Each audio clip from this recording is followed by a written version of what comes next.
जहां कांग्रेस छोड़कर टीएमसी में शामिल हुई सुष्मिता देव ने अपने ऊपर हमले किए जाने का आरोप लगाया है। उन्होंने पुलिस को दी गई एक शिकायत में आरोप लगाया है कि उनकी गाड़ी के ऊपर हमला किया गया और जमकर तोड़फोड़ की गई। उन्होंने हमले का आरोप बीजेपी कार्यकर्ताओं पर लगाया है। तो टीएमसी की सांसद सुष्मिता देव, जिन्होंने सीधे तौर पर बीजेपी पर आरोप लगाते हुए कहा कि उन पर हमला किया गया है, गाड़ी में जमकर तोड़फोड़ बीजेपी कार्यकर्ताओं की तरफ से की गई है। न्यूज 18 की आशिका सिंह के हवाले से ये बड़ी जानकारी मिल रही है। पुलिस से कार्रवाई की मांग भी की गई है कि इस पूरे मामले पर पुलिस कार्रवाई करे। सुष्मिता देव, जो कि हाल ही में कांग्रेस पार्टी छोड़कर टीएमसी में शामिल हुई थी, उनकी गाड़ी पर यह हमला हुआ है। आप देखिए किस तरीके से गाड़ी के शीशे तोड़ दिए गए हैं और इस तोड़फोड़ का सीधे तौर पर आरोप सुष्मिता देव ने बीजेपी कार्यकर्ताओं पर लगाया है।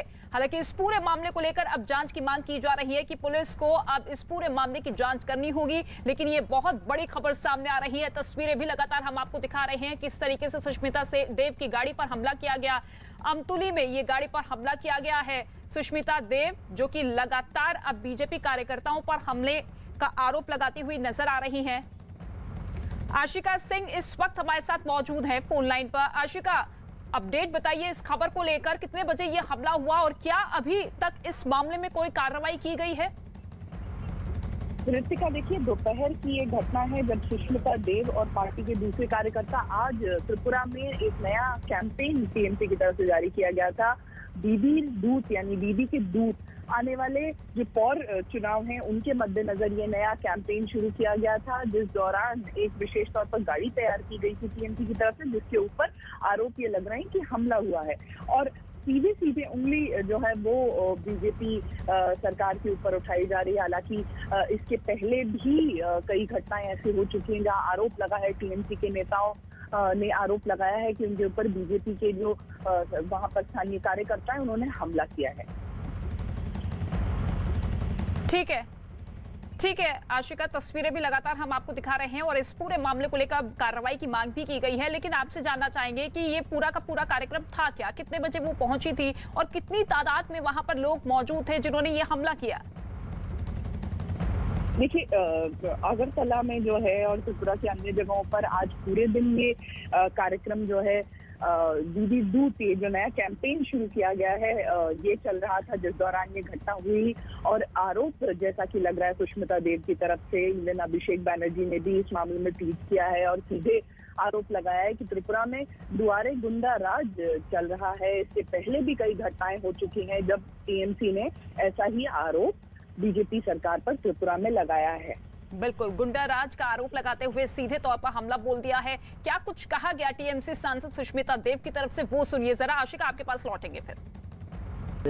As we finished and got into the car, some goons came with those plastic dividers that you find on the road and sticks. They broken our cars. They put salt in our petrol tank, and they have beaten our workers. They snatched my bag, threw my phone on the floor. I had to snatch it back from them. I have got hurt here trying to protect these people. Sushmita Dev, जिन्हें आप सुन रहे थे कि मुझे चोट भी आई है, मेरा फोन खींचा गया है, जमकर तोड़फोड़ की गई थी, क्योंकि सुष्मिता देव, जो कि हाल ही में कांग्रेस पार्टी को छोड़कर टीएमसी में शामिल हुई थी, और अब सीधे तौर पर आरोप लगाती हुई कि देखिए किस तरीके से गुंडा राज लगातार जारी है। राहुल सिन्हा इस वक्त हमारे साथ मौजूद है, बीजेपी नेता हैं। राहुल सिन्हा जी, सीधे तौर पर सुष्मिता देव आरोप लगाती हुई कि बीजेपी कार्यकर्ताओं ने उन पर हमला किया है, उनकी गाड़ी पर जमकर तोड़फोड़ की गई है, जानलेवा हमले का ये आरोप बीजेपी पर। देखिए, जिन लोगों ने पश्चिम बंगाल चुनाव में बार बार बाहरी विषय को सामने लाया, कोई भी बीजेपी का लीडर किसी भी स्थान से आया तो बाहरी करके जिन लोगों ने इतना शोर मचाया, आज क्यों इन लोगों ने त्रिपुरा में बाहरी लोगों को लेके इतना हंगामा फैलाने का कोशिश कर रहा है? ये कोई नहीं है, ये तृणमूल का एक साजिश है। कारण तृणमूल का पास त्रिपुरा का स्थानीय कोई कार्यकर्ता नहीं है, इसीलिए बाहर से कुछ, पश्चिम बंगाल से कुछ कार्यकर्ता को उधर लेके और सुष्मिता देव के ऊपर जो हमला ये खुद करा के बीजेपी को बदनाम करने का कोशिश कर रहा है। बीजेपी का ऐसा हमला करने का कोई कल्चर बीजेपी में नहीं है। जो तृणमूल का कल्चर है, उस कल्चर से त्रिपुरा को नष्ट करने का कोशिश इन लोगों ने कर रहा है। त्रिपुरा में कोई हिंसा नहीं था, त्रिपुरा में शांति चल रहा था। उस शांत त्रिपुरा को अशांत करने का इन लोगों ने प्रयास कर रहा है। बंगाल को तो बर्बाद कर दिया, अभी त्रिपुरा को बर्बाद करने का साजिश कर रहा है। बिल्कुल, जिस तरीके से पश्चिम बंगाल में लगातार हिंसा की खबरें सामने आती रहती है, अब वही माहौल क्या अब त्रिपुरा में करने की ये बड़ी साजिश है?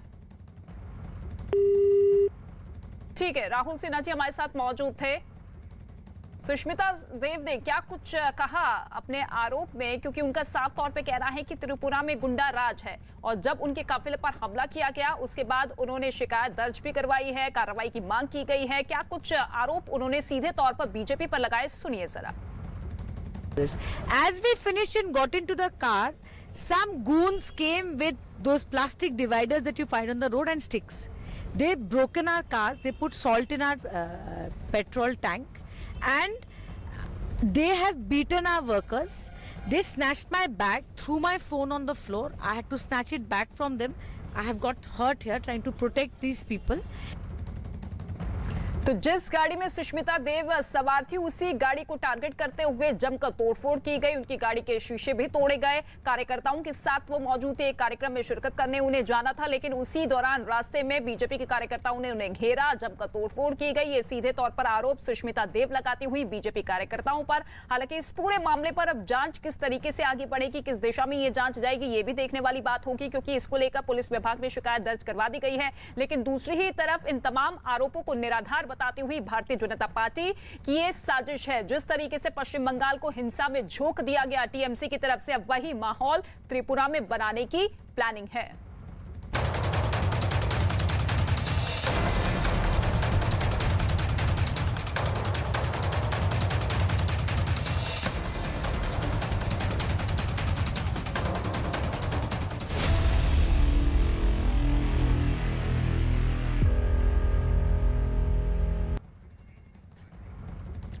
मुंबई क्रूज ड्रग्स केस में एनसीबी एक बार फिर अभिनेत्री अनन्या पांडे से पूछताछ कर रही है। अनन्या पांडे से पिछले 1 घंटे से पूछताछ हो रही है। एनसीबी की उनसे लगातार दूसरे दिन पूछताछ जारी है। एक दिन पहले भी एनसीबी ने अनन्या पांडे से करीब 2 घंटे तक पूछताछ की थी। उनसे आर्यन खान से दोस्ती और व्हाट्सएप चैट में इस्तेमाल किए गए कोड वर्ड के बारे में सवाल पूछे गए थे। साथ ही ड्रग्स चैट के बारे में भी पूछताछ हुई थी, लेकिन अनन्या पांडे ने चैट में ड्रग्स की बात से साफ इनकार किया है। सूत्रों के हवाले से खबर है कि जब उनसे पूछा गया कि क्या उनसे आर्यन खान ने गांजा मंगवाया था और उन्होंने आर्यन से इंतजाम करने को कहा था, तो उन्होंने एनसीबी से कहा कि वो मजाक कर रही थी। एनसीबी अनन्या पांडे के मोबाइल फोन, लैपटॉप और दूसरे इलेक्ट्रॉनिक सामान जब्त कर चुकी है और इस पूरे मामले की जांच लगातार जारी है एनसीबी की तरफ से। कल भी 2 घंटे पूछताछ हुई, अभी फिलहाल पूछताछ लगातार जारी है। पिछले 1 घंटे से अनन्या पांडे से एनसीबी की टीम सवाल जवाब कर रही है, क्योंकि जो व्हाट्सएप चैट आर्यन खान के मोबाइल से मिले हैं उसमें दोनों के बीच में ड्रग्स को लेकर बातचीत हुई है। 3 बार ये चैट हुई है और उन्हीं चैट्स को लेकर सवाल जवाब किए जा रहे हैं अनन्या पांडे से।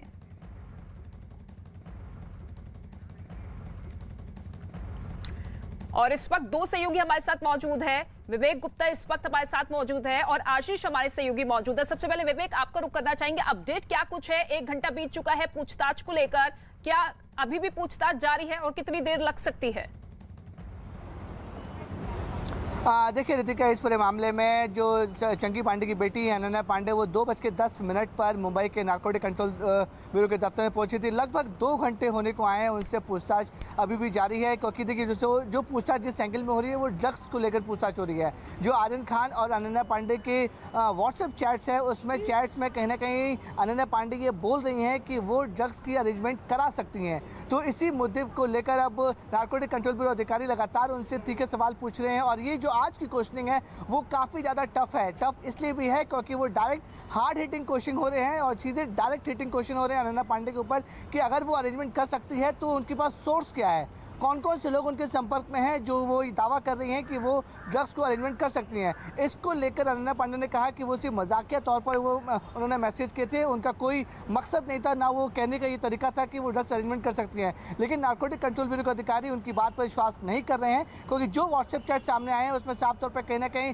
ड्रग्स को लेने और देने की बातचीत कही जा रही है। यही वजह है कि अनन्या पांडे को आज लगातार दूसरे दिन पूछताछ के लिए बुलाया गया है और लगभग 2 घंटे से जो नारकोटिक कंट्रोल ब्यूरो के सीनियर ऑफिसर्स हैं वो उनसे इंट्रोगेट कर रहे हैं, उनसे पूछताछ कर रहे हैं। साथ ही साथ जो व्हाट्सएप चैट में कोड वर्ड यूज़ की गई है उस कोड वर्ड को डिकोड करने के लिए उनसे अनन्या पांडे से पूछताछ की जा रही है। अपने कैमरा रमेश को मैं एक बार फिर से बोलूँगा, अगर हम आपको तस्वीर दिखा सकें, साउथ मुंबई के नारकोटिक कंट्रोल ब्यूरो का ये हेडक्वार्टर है मुंबई में और इसी इमारत की 3री मंजिल पर नारकोटिक कंट्रोल ब्यूरो का हेडक्वार्टर है, जहाँ पर अनन्या पांडे से लगभग 2 घंटे से लगातार उनके साथ पूछताछ की जा रही है। और इस बार भी आज के दिन भी अनन्या पांडे अपने पिता चंकी पांडे के साथ में है। और जिस तरह से कल मैंने बताया कि जो नियम ये कहते हैं कि किसी भी महिला से अगर पूछताछ हो रही है तो सूरज ढलने से पहले उसे जाने दिया जाएगा, यानी कि उसे छोड़ दिया जाएगा, क्योंकि किसी भी सरकारी दफ्तर में किसी महिला के साथ पूछताछ तभी हो सकती है जब सूरज ढलने के बाद उस महिला से पूछताछ नहीं हो सकती है। तो ये अब देखना होगा कि क्या 5:30-6 जिस तरह से कल अनन्या पांडे को नारकोटिक कंट्रोल ब्यूरो ने छोड़ दिया था, क्या आज भी अनन्या पांडे को छोड़ दिया जाता है या फिर कोई बड़ी कानूनी कार्रवाई नारकोटिक कंट्रोल ब्यूरो करते हैं, या फिर अगर आज उन्हें छोड़ दिया जाता है, अगर नारकोटिक कंट्रोल ब्यूरो उनके सवालों से संतुष्ट नहीं दिखते हैं रितिका, तो हो सकता है कि कल या फिर सोमवार को अनन्या पांडे को फिर से समन करके पूछताछ के लिए बुलाया जाए। बिल्कुल, और अभी तक की जो तमाम पूछताछ हुई है उसमें एक बात तो ये साफ हो चुकी है कि ड्रग्स को लेकर दोनों के बीच में बातचीत हुई थी और कोड वर्ड में वो बातचीत हुई थी और उन्हीं कोड वर्ड को डिकोड करने के लिए लगातार अनन्या पांडे का पक्ष जानने की कोशिश एनसीबी कर रही है। ठीक है, आशीष भी हमारे साथ मौजूद है। आशीष, आपका भी रुख करेंगे, लेकिन इसके साथ ही आपको बता दें कि एनसीबी ने अनन्या पांडे से कल करीब 2 घंटे तक पूछताछ की थी, जिसमें उनसे व्हाट्सएप चैट, आर्यन खान से दोस्ती जैसे सवाल पूछे गए थे। खबर है कि अनन्या पांडे के जवाबों से एनसीबी संतुष्ट नहीं हुई, जिसके बाद उन्हें आज फिर पूछताछ के लिए बुलाया गया। कल वो अपने पिता चंकी पांडे के साथ एनसीबी दफ्तर पहुंची थी, आज भी अपने पिता के साथ पहुंची है। आशीष हमारे साथ मौजूद है। आशीष, क्या लग रहा है आपको कि क्या कोई बड़ी कानूनी कार्रवाई हो सकती है अनन्या पांडे के खिलाफ? जिस पूरे मामले में सबसे अहम है चैटों के ऊपर अनन्या पांडे का क्या जवाब आता है, क्योंकि इस पहले ही मामले में जो है आर्यन खान से जो है बयान पूरा एनसीबी ने दर्ज किया हुआ है। अगर उन बयानों से अनन्या पांडे का जवाब जो है वो मेल नहीं खाता तो ऐसे में कहीं ना कहीं अनन्या पांडे के लिए मुश्किलें जरूर बढ़ेंगी। 3 जो है वो चैट्स मिले हैं साल 2018-19 के, जिनमें आर्यन खान और अनन्या पांडे के बीच ड्रग्स को लेकर चैट हुई है, वीड की बात कही गई है, जिसमें से एक चैट में अनन्या पांडे खुद जो है वो अपनी सहमति जताती हैं, जिसमें आर्यन खान कहते हैं कि क्या वो वीड ला सकती हैं, can you get a weed for us, तो उसमें अनन्या पांडे का जवाब हाँ में होता है। और ऐसे में उसी को लेकर जब एनसीबी ने पूछताछ की तो अनन्या पांडे ने सबसे पहले कहा कि उन्हें इसी किस संदर्भ में बात हो रही है, ये 2 साल पहले की बात है, उस वक्त तो उन्हें याद नहीं है, लेकिन कभी भी जो है ये केवल एक मजाक था और कभी भी न तो उन्होंने ड्रग्स को कंज्यूम किया है, न ही जो है इस्तेमाल किया है और न ही सप्लाई की है। इसके अलावा सबसे अहम बात यह कि बाकी चैट्स जो अनन्या पांडे के सामने रखे गए उनको लेकर अनन्या पांडे का सही कोई पुख्ता जवाब जो है वो नहीं मिल पा रहा है। यही वजह है कि आर्यन खान और अनन्या पांडे के बीच जो चैट हुई हैं, जो ड्रग्स को लेकर चैट हुए हैं, जो सप्लायर्स के नंबर आर्यन खान ने अनन्या पांडे को शेयर किए हैं, और इसके अलावा जो अनन्या पांडे ने एक जगह पर चैट में खुद कहा है कि उन्होंने वीड पहले ट्राई की है और वो इस बार भी वीड ट्राई करना चाहती हैं, उसको लेकर इस वक्त एनसीबी जो है वो जांच पड़ताल कर रही है और पूछताछ जारी है। कल देर रात 3 बजे के करीब एक व्यक्ति को जो है हिरासत में लेकर एनसीबी यहाँ पर लेके आई है और कहीं न कहीं जो जानकारी उभर कर सामने आई है, ये वो शख्स है जो कि चैट के बीच में जिसके नंबर शेयर किए गए थे वो व्यक्ति है। अब उसको लेकर भी कन्फ्रंट किया जाना बाकी है कि क्या जो है जो ड्रग चैट में इस व्यक्ति का नंबर शेयर किया गया है, बिल्कुल कई ड्रग पेडलर्स के नंबर भी आपस में एक्सचेंज होते हुए व्हाट्सएप चैट में दिखाई दिए हैं। ठीक है आशीष, आपके पास लौटेंगे, विवेक भी हमारे साथ लगातार मौजूद है, लेकिन आपको ये बता दें कि क्रूज ड्रग्स केस में जैसे जैसे एनसीबी की जांच आगे बढ़ रही है, हर दिन नए राज खुल रहे हैं। सूत्रों के हवाले से खबर है कि एनसीबी को आर्यन खान और अनन्या पांडे की 2018 और 2019 की चैट मिली है, जिसमें ड्रग्स सप्लाई से जुड़े चैट मिले हैं, जिसमें आर्यन ने 2 बार अनन्या पांडे को गांजा लाने के लिए कहा था और उसने गांजा सप्लाई करने वाले 2 लोगों को नंबर भी शेयर किए थे। न्यूज 18 के आशीष सिंह के हवाले से ये बड़ी खबर है। इसके बाद अनन्या गांजा लेकर पार्टी में गई थी। यही नहीं, दोस्तों की एक पार्टी में भी आर्यन ने अनन्या से गांजा मंगवाया था। जिसके बाद अनन्या पांडे ने कहा था कि वो पहले भी गांजे का इस्तेमाल कर चुकी हैं और फिर से करना चाहेंगी। हालांकि उसने एनसीबी के सवालों पर कहा कि उसने आर्यन के साथ स्कूल में पढ़ाई की है और वो आर्यन खान की बहन की दोस्त हैं। उसने चैट में गांजा सप्लाई से जुड़ी बातचीत से इनकार किया है और कहा है कि उसने कभी भी ड्रग्स का सेवन नहीं किया। क्रूज ड्रग्स केस में एनसीबी ने ड्रग्स सप्लाई करने वाले एक तस्कर को हिरासत में लिया है। एनसीबी ने देर रात इस तस्कर को हिरासत में लिया है, जो आर्यन और अनन्या पांडे के बीच हुई व्हाट्सएप चैट में अहम कड़ी माना जा रहा है। एनसीबी दफ्तर में इस ड्रग्स तस्कर से बातचीत चल रही है।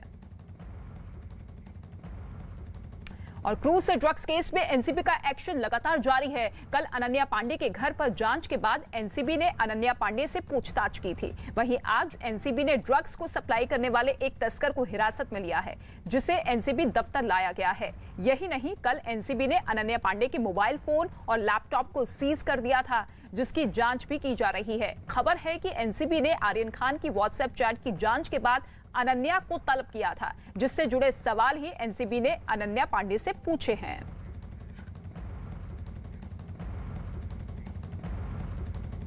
खबरों में आगे बढ़ते हैं। महाराष्ट्र सरकार के मंत्री और एनसीपी नेता नवाब मलिक ने एक बार फिर एनसीबी के जोनल डायरेक्टर समीर वानखेड़े पर गंभीर आरोप लगाए हैं। नवाब मलिक का आरोप है कि समीर वानखेड़े अपने परिवार के साथ छुट्टियां बिताने के लिए मालदीव गए थे। नवाब मलिक ने यह भी कहा है कि जब समीर वानखेड़े मालदीव्स में थे, उसी दौरान फिल्म इंडस्ट्री के भी कुछ लोग मालदीव्स में मौजूद थे। ऐसे में उन्होंने समीर वानखेड़े पर फिल्म इंडस्ट्री से जुड़े कुछ लोगों से जबरन वसूली के आरोप लगाए हैं। इतना ही नहीं, नवाब मलिक ने समीर वानखेड़े के परिवार वालों की कुछ तस्वीरें भी जारी की है, जिनमें वो लोग मालदीव्स में घूमते नजर आए। उन्होंने समीर वानखेड़े के दुबई जाने पर भी सवाल उठाए। हालांकि एनसीपी नेता के इन आरोपों को समीर वानखेड़े ने सिरे से खारिज कर दिया है। कि कोविड के काल में सारी इंडस्ट्री मालदीव में थी।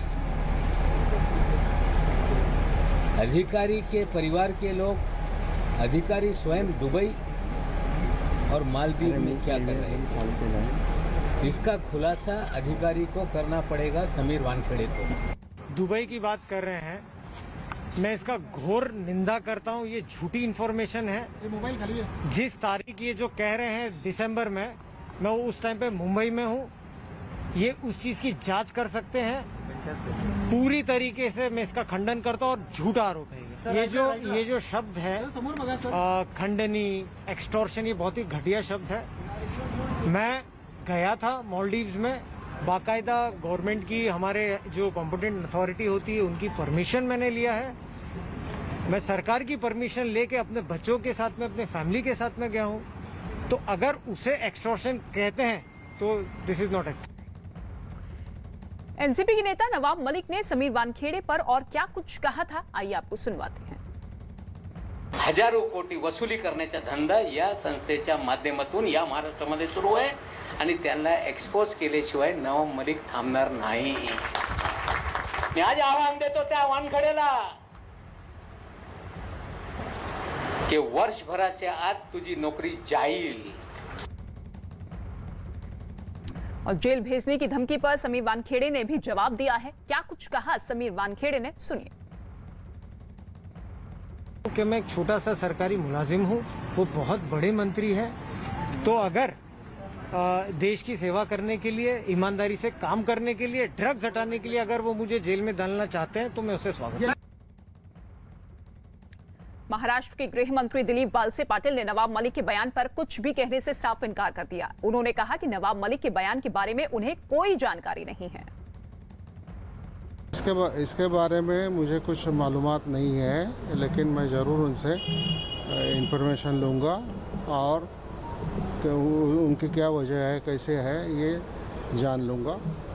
अभी मेरे पास फिलहाल कुछ इंफॉर्मेशन इसके बारे में नहीं है। नवाब मलिक और समीर वानखेड़े में विवादों के बीच एनसीबी का बयान भी सामने आया है। एनसीबी के डीडीजी मुथा अशोक जैन ने क्या कुछ कहा है, वो सुनिए। एनसीबी में अप्लाई करने वाली बात है, उसकी डेट्स मैंने क्लियर किया। वो प्रोसेस 2019 से चल रहा है। दूसरा पॉइंट है उनके दुबई जाने के बारे में, तो उन्होंने एनसीबी ज्वाइन करने के बाद में दुबई के लिए कोई जाने का प्रोग्राम नहीं दिया है, ऑर्गेनाइजेशन को कोई एप्लीकेशन नहीं दिया। तीसरा, वो परमिशन लेके मालदीव परिवार के साथ गए। तीनों चीज एब्सोल्युटली क्लियर है। नवाब मलिक के समीर वानखेड़े पर सवाल उठाने पर बीजेपी नेता राम कदम ने क्या कुछ कहा है, वो सुनिए। महाराष्ट्र सरकार के मंत्री अब खुलेआम कह रहे हैं कि वे समीर वानखेड़े और उनके साथी अफसरों को जेल में डालेंगे। क्या गुनाह किया उन्होंने? कौन सा अपराध है उनका? क्या ड्रग माफिया पर कार्रवाई करना, ड्रग पेडलर को देश के सामने उजागर करना, क्या यह अपराध हो सकता है? कौन सी मानसिकता है महाराष्ट्र सरकार की?